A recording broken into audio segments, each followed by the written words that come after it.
الحمد للہ رب العالمین والصلاة والسلام علی رسول الامین وعلی آلہ وصحبہ اجمعین، اما بعد۔ آج کا موضوع ہے ماہ محرم اور موجودہ مسلمان۔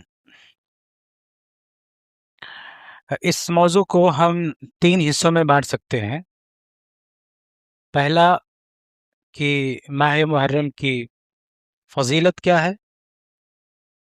اور دوسرا ماہ محرم کے مخصوص اعمال، مخصوص عبادت کیا ہے، خاص عبادت کیا ہے، اور تیسرا ماہ محرم کی بدعات و خرافات، بدعقیدگی، یہ سب کیا ہے۔ تو انشاءاللہ یہ تینوں چیزوں کے تعلق سے کچھ باتیں آپ کے سامنے رکھیں گے۔ سب سے پہلے ہم شروع کرتے ہیں کہ ماہ محرم کی فضیلت کیا ہے۔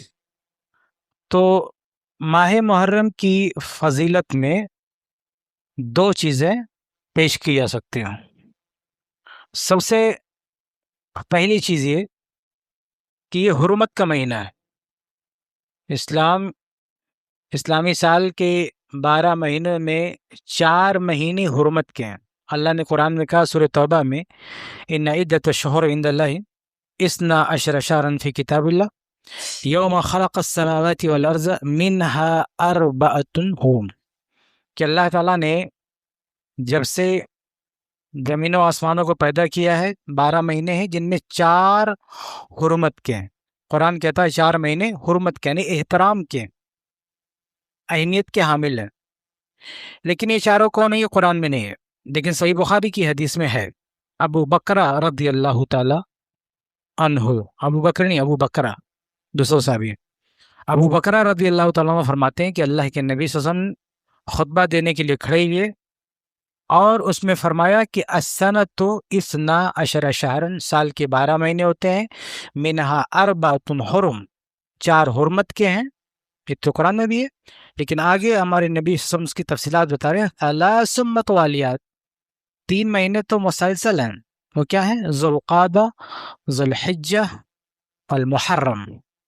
ذوالقعدہ، ذوالحجہ اور محرم، یہ 3 مہینے مسلسل ہیں۔ ورجب و مضر، اور رجب، مضر قبیلہ جس رجب کو مانتا ہے وہ، الذی بین جمادہ و شعبان، شعبان اور جمادہ کے بیچ میں جو مہینہ ہے، یہ 4 مہینے حرمت کے، اور میں سے ایک کیا ہے؟ محرم۔ تو یہ اس کی ایک فضیلت ہے کہ یہ حرمت کے مہینوں میں سے ایک مہینہ ہے۔ دوسری فضیلت یہ ہے کہ اللہ تبارک و تعالی نے اس مہینے کی اپنی طرف اضافت کی ہے، مطلب یہ کہ اللہ نے اس کو اپنا مہینہ کہا۔ جو چیزیں اس کو کہتے ہیں اضافت و تشریفی، کسی چیز کو شرف بخشنا ہو، اس کو، اس کی فضیلت کو، شرف کو بتانا ہو تو اس کو اللہ کی طرف مضاف کر دیا جاتا ہے۔ جیسے کعبۃ اللہ، اللہ کا کعبہ، بیت اللہ، اللہ کا گھر۔ اللہ کا کوئی گھر نہیں ہے، اللہ کو گھر کی کیا ضرورت ہے، یہ گھر ہمارا ہے۔ مسجد کہتے ہیں اللہ کا گھر، اللہ کا گھر تھوڑی، اللہ تھوڑی یہاں رہتا ہے، ہمارا گھر ہے، ہم یہاں رہتے ہیں، ہم عبادت کرتے ہیں۔ لیکن چونکہ یہ اتنی مقدس جگہ ہے، اتنی اچھی جگہ ہے، کس کو اللہ کی طرف منسوب کیا جاتا ہے۔ تو جو چیزیں، جن چیزوں کی عظمت بتانی ہوتی ہے ان کو اللہ کی طرف منسوب کیا جاتا ہے، مضاف کیا جاتا ہے۔ بیت اللہ، اللہ کا گھر، کعبۃ اللہ، اللہ کا کعبہ، اسد اللہ، اللہ کا شیر، ذبیح اللہ، سیف اللہ، اللہ کی تلوار،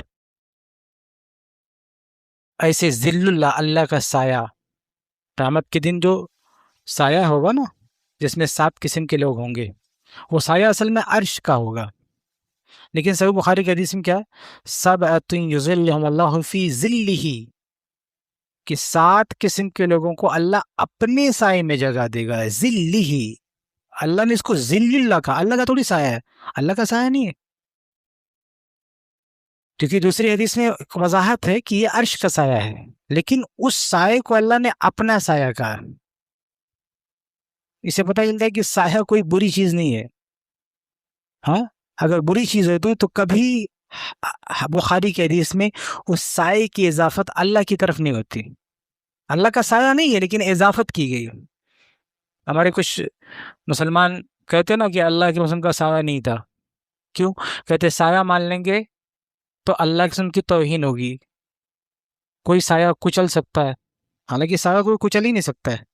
آدمی اگر سایہ پہ پیر رکھے گا تو سایہ اس کے اوپر آ جائے گا، یعنی سایہ کو کچلنا پاسبل نہیں ہے، ممکن نہیں ہے. لیکن پھر بھی لوگوں نے عجیب و غریب عقیدہ بنا لیا کہ نبی کا سایہ نہیں.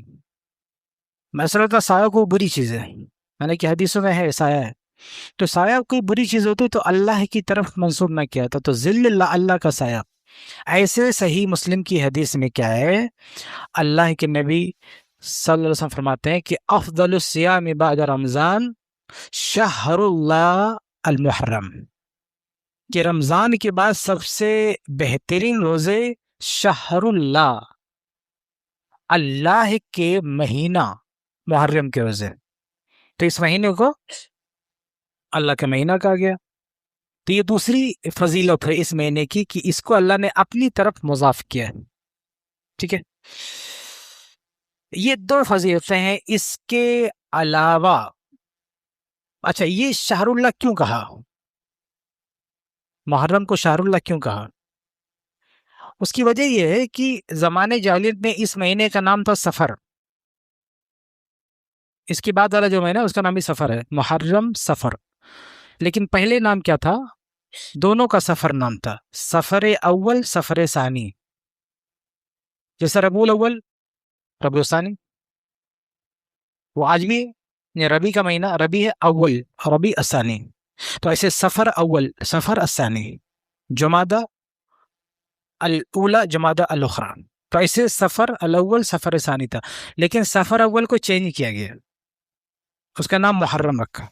تو جب یہ نام چینج ہوا تو چینج اللہ کی طرف سے ہوا، تو اس سے اس کو کہا شہر اللہ، اللہ کا مہینہ. تو یہ حکمت بتائی جاتی ہے کہ اس کو اللہ نے اپنی طرف کیوں منسوب کیا، کیونکہ اس کو چینج کیا اللہ تعالیٰ نے، نام بدلا اللہ تعالیٰ نے. ایک اور چیز ہے اگر محرم کے حوالے سے، فضیلت تو دو ہی ہے جو آپ کو بتا دی، اس کے علاوہ کوئی فضیلت اور نہیں ہے. ماہ محرم کی فضیلت اس کے علاوہ کچھ نہیں ہے. ہاں، ایک تیسری چیز اور بھی ہے کہ ہمارا اسلامی کیلنڈر کا پہلا مہینہ، یعنی یہاں سے ہماری اسلامی کیلنڈر کی شروعات ہوتی. یہ بھی اس مہینے کی ایک اہمیت ہے، لیکن یہ فی نفسی اپنے آپ میں کوئی فضیلت کی بات نہیں. تو یہ بات ہو گئی ماہ محرم کی فضیلت کی. صرف دو چیزیں ہیں بس، اور یہ فضیلت ماہ محرم کو جو حاصل ہے وہ ماہ محرم میں ہونے والے خرافات بدعات کی وجہ سے نہیں ہے، یہ اللہ کے نبی کے دور سے ہی فضیلت حاصل ہے. ایسا نہیں کہ شہادت حسین کے بعد اس مہینے کا یہ مقام ملا ہے، نہیں، شہادت حسین سے پہلے، حسین رضی اللہ عنہ پیدا بھی نہیں ہوتے تب سے اس مہینے کو یہ فضیلتیں حاصل ہیں. حسین رضی اللہ کی پیدائش سے پہلے. تو اس ماہ کی جو بھی فضیلت ہے اس کا واقع کربلا سے کوئی تعلق نہیں ہے. واقع کربلا روح نما ہونے سے پہلے، بلکہ واقع کربلا میں جو لوگ تھے ان کی پیدائش سے بھی پہلے اس مہینے کو یہ فضیلت حاصل تھی. یہ ہمارے موضوع کا پہلا حصہ ہو گیا ماہ محرم کی فضیلت. آگے بڑھتے ہیں. ماہ محرم کے اعمال کیا ہے، یعنی خاص عمل ہم کیا انجام دے سکتے. تو جیسے ہم نے کہا کہ اس کی فضیلت میں صرف دو باتیں ہیں، ایسے ہی اس ماہ کے اعمال دیکھیں تو اس میں بھی صرف دو چیزیں ہیں، اور وہ دونوں بھی اصل میں ایک ہی ہے، اور وہ ہے روزہ. لیکن اس کی دو قسم بنتی ہے. ایک مطلق روزے، یعنی ماہ محرم میں آپ جتنا چاہیں روزہ رکھ سکتے ہیں، بس مکمل روزہ نہیں رکھنا، مہینے کمپلیٹ نہیں کرنا، رمضان کی طرح نہیں رکھنا، لیکن آپ 20 دن کا روزہ رکھ سکتے، 25 دن کا روزہ رکھ سکتے. تو جتنا چاہیں اس مہینے میں آپ روزہ رکھ سکتے ہیں. یہ ثابت ہے. دلیل کیا ہے؟ صحیح مسلم کے حدیث سبھی میں نے پڑھا کہ افضل الصیام بعد رمضان، رمضان کے بعد اگر کسی مہینے میں روزہ سب سے زیادہ افضل ہے تو یہ اللہ کا مہینہ محرم ہے. 12 مہینوں میں رمضان سب سے پہلے نمبر پر ہے روزے میں، سیکنڈ نمبر پر یہ آتا ہے محرم. شعبان میں نہیں ہے، شعبان کے مہینے میں بھی روزے کی بڑی فضیلت ہے، لیکن وہ تیسرے نمبر پر آتا ہے. سب سے پہلے نمبر پر یہ ہے کون؟ محرم. یعنی جتنا چاہیں ہم اس میں روزہ رکھیں، زیادہ زیادہ روزہ رکھنا چاہیے ماہ محرم میں. لیکن افسوس کے ساتھ کہنا پڑتا ہے کہ اس سنت پر عمل کرنے کے لیے کوئی تیار نہیں ہے. سوائے اہل سنت کے۔ باقی جو محرم کے نام سے دنیا بھر کی خرافات کرتے ہیں وہ نام تک نہیں لیتے کہ اس مہینے میں روزہ بھی کوئی چیز ہوتی ہے۔ یہ ایک چیز ہو گئی کہ زیادہ سے زیادہ اس مہینے میں روزہ۔ دوسری چیز کیا ہے، اس مہینے کی ایک خاص تاریخ ہے، وہ کیا ہے؟ عاشورہ، 10 محرم۔ 10 محرم کا خصوصی روزہ، ایک تو پورے مہینے میں کبھی بھی آپ رکھیں، اور دوسرا خاص طور سے 10 محرم کا روزہ، اس کی بڑی فضیلت آئی ہے۔ صحیح مسلم کی حدیث ہے، اللہ کے رسول صلی اللہ علیہ وسلم فرماتے ہیں کہ احتسب علی اللہ ان یکفر السنۃ التی قبلہ، کہ عاشورہ کا روزہ رکھنے پر اللہ سے امید ہے کہ اللہ 1 سال پہلے کے گناہ معاف کرے گا۔ آپ نے عاشورہ کا روزہ رکھا تو پاسٹ کا جو سال گزرا ہے اس میں جو غلطیاں ہوئیں اللہ تعالیٰ اس کو معاف کرے گا۔ یہ بڑی فضیلت ہے عاشورہ کے روزے کی۔ لیکن حیرت کی بات ہے کہ جس دن روزے کی اتنی فضیلت بتائی گئی ہے، آج اس امت میں اپنے آپ کو مسلمان کہنے والے کچھ لوگ سب سے زیادہ کھانا پینے کا اہتمام اسی دن میں کرتے ہیں۔ سوچیے حدیث کیا کہتی کہ 1 سال کا گناہ معاف ہوگا، روزہ رکھو۔ اور یہ محرم کے مہینے میں خرافات کرنے والے کیا کہتے ہیں، اسی ڈیٹ میں خاص 10 محرم کو بڑی بڑی دیگیں بنانا، پکڑ پکڑ کے لوگوں کو شربت پلانا۔ آپ دیکھیں یہ کتنے بڑے دشمن ہیں سنت رسول کے۔ بالکل الٹ ہو رہا بھائی، شریعت کہہ رہی روزہ رکھتے ہی ہم کھانا کھائیں گے کھلائیں گے پئیں گے پلائیں گے، اور حدیث کیا کہتی ہے؟ صحیح مسلم کی حدیث، روزہ رکھنا ہے۔ اور یہ روزے کا حکم بھی کربلا سے اس کا کوئی تعلق نہیں ہے، بلکہ اسلام سے بھی پہلے یہ روزہ چلا آ رہا ہے۔ زمانے جاہلیت میں بھی لوگ روزہ رکھتے تھے، پہلے سے چلا آ رہا ہے، اسلام نے اس کو باقی رکھا ہے۔ تو اس کی یہ فضیلت ہے، اور اللہ کے رسول کی سنت بھی ہے۔ صحیح بخاری کی حدیث عبداللہ بن عباس فرماتے ہیں۔ عبداللہ بن عباس کون ہے؟ اہل البیت میں سے کم ان کی تو لاج رکھو۔ یہ جو 10 محرم کا جو روزہ ہے، اس کی روایت کرنے والے عبداللہ بن عباس، بہت سارے لوگوں نے اس کو روایت کیا ہے 10 محرم میں روزہ رکھنا۔ اب آپ دیکھیں کہ 4-5 صحابہ نے اس کو روایت کیا، لیکن اس میں عبداللہ بن عباس بھی ہیں۔ وہ کہتے ہیں ما رأیت النبی صلی اللہ علیہ وسلم یتحری صیام یوم فضلہ علی غیرہ الا ھذا اليوم یوم عاشورہ، بخاری کی روایت ہے۔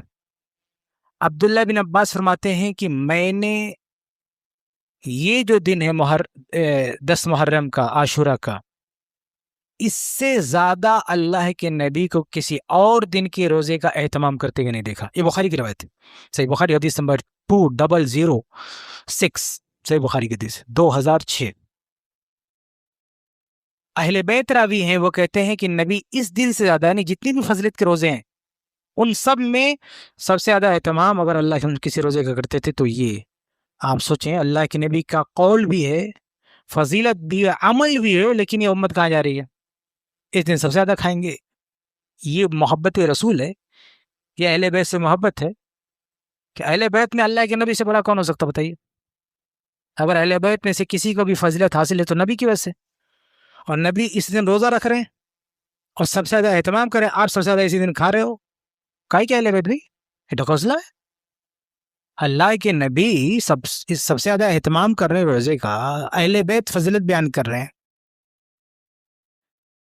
اور اس کا پس منظر بھی حدیثوں میں آیا ہے کہ اس روزے کا پس منظر کیا ہے، اور اس کو بھی عبداللہ بن عباس نے بیان کیا، اہل بیت نے، اور وہ بھی صحیح بخاری کی روایت ہے، قرآن کے بعد سب سے مستند کتاب ہے۔